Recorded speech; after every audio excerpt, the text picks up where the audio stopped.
ಪುನೀತ್ ರಾಜ್ಕುಮಾರ್ ಹಾಗೂ ದುನಿಯಾ ಸೂರಿ ಕಾಂಬಿನೇಷನ್ನಲ್ಲಿ ಬಂದಿದ್ದ super hit cinema Jackie ಕಳೆದ ವರ್ಷ ಸಿನಿಮಾ ರಿಲೀಸ್ ಆಗಿ ಮತ್ತೊಮ್ಮೆ ಸದ್ದು ಮಾಡಿತ್ತು. ಇದೀಗ ಅದೇ ಗುಂಗಲ್ಲಿ ಯುವರಾಜ್ ಕುಮಾರ್ ನಟನೆ ಎಕ್ಕ ಸಿನಿಮಾ ಬರ್ತಿದೆ. ಹಾಯ್ ಹಲೋ ನಮಸ್ಕಾರ ಕರ್ನಾಟಕ. ಯಾರೆಲ್ಲ ನಮ್ಮ ಚಾನಲ್ಗೆ ಹೊಸದಾಗಿ ಭೇಟಿ ನೀಡ್ತಿದ್ದೀರಾ ಬೇಗನೆ ಸಬ್ಸ್ಕ್ರೈಬ್ ಮಾಡಿ, ಹಾಗೆ ಪಕ್ಕದಲ್ಲಿರೋ ಬೆಲ್ ಐಕನ್ನ ಕ್ಲಿಕ್ ಮಾಡಿ. ತಡ ಯಾಕೆ, ಬನ್ನಿ ವಿಡಿಯೋನ ಶುರು ಮಾಡೋಣ.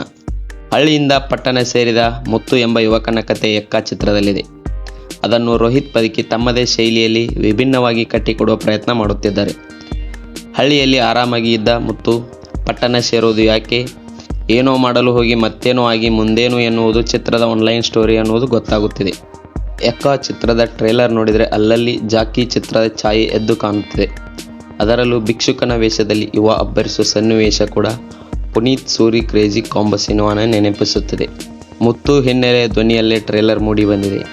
ತನ್ನ ಕಥೆಯನ್ನು ಇಲ್ಲಿ ಮುತ್ತು ತಾನೇ ಹೇಳಿಕೊಳ್ಳುತ್ತಾ ಸಾಗುತ್ತಾನೆ. ಹಳ್ಳಿಯಲ್ಲಿ ತಾಯಿಯ ಆರೈಕೆಯಲ್ಲಿ ಬೆಳೆದ ಮುತ್ತು ಸ್ನೇಹಿತರ ಜೊತೆ ಸುತ್ತಾಡುತ್ತಾ ಇಸ್ಪಿಟ್ ಆಡಿಕೊಂಡು ಇದ್ದ. ಆದರೆ ಅದೊಂದು ಸಮಸ್ಯೆ ಆತನನ್ನು ಬೆಂಗಳೂರಿನ ದಾರಿ ಹಿಡಿಯುವಂತೆ ಮಾಡುತ್ತೆ.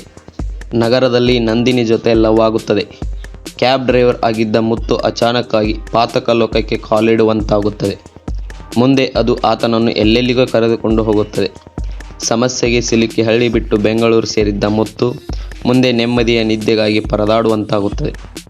ಮುತ್ತು ತಾಯಿ ಪಾತ್ರದಲ್ಲಿ ನಟಿ ಶ್ರುತಿ ನಟಿಸಿದ್ದಾರೆ. ಇನ್ನು ಖಡಕ್ ಪೊಲೀಸ್ ಆಫೀಸರ್ ಪಾತ್ರದಲ್ಲಿ ಡೆಡ್ಲಿ ಆದಿತ್ಯ ಅಬ್ಬರಿಸಿದ್ದಾರೆ. ಮೊದಲ ನೋಟದಲ್ಲಿ ಎಕ್ಕ ಟ್ರೇಲರ್ ನೋಡುಗರಿಗೆ ಇಷ್ಟವಾಗುತ್ತದೆ. ಆದರೆ ಜಾಕಿ, ಟಗರು, ಭೀಮಾ ಚಿತ್ರಗಳನ್ನು ಅಲ್ಲಲ್ಲಿ ನೆನಪಿಸುತ್ತದೆ. ಚರಣ್ ರಾಜ್ BGM ಸೈಲೆಂಟ್ ಆಗಿ ಕಿಕ್ ಕೊಡುತ್ತಾ ಸಾಗುತ್ತದೆ. ಟ್ರೈಲರ್ನಲ್ಲಿ ಇತ್ತೀಚೆಗೆ ಬರ್ತಿರೋ ಆ್ಯಕ್ಷನ್ ಸಿನಿಮಾಗಳ ರೀತಿ ಭಾರಿ ಆರ್ಭಟ ಕಾಣಿಸುತ್ತದೆ. ಆದರೆ ನಿಧಾನವಾಗಿ ಎಕ್ಕ ಕತೆ ಆವರಿಸಿಕೊಳ್ಳುತ್ತದೆ. ಈಗಾಗಲೇ ಚಿತ್ರಕ್ಕೆ ಸೆನ್ಸಾರ್ ಮನ್ನಣೆಯಿಂದ UA ಸರ್ಟಿಫಿಕೇಟ್ ಕೂಡ ಸಿಕ್ಕಿದೆ. ಸಂಜನಾ ಆನಂದ್ ಹಾಗೂ ಸಂಪದ ಚಿತ್ರದಲ್ಲಿ ನಾಯಕಿಯಾಗಿ ಮಿಂಚಿದ್ದಾರೆ.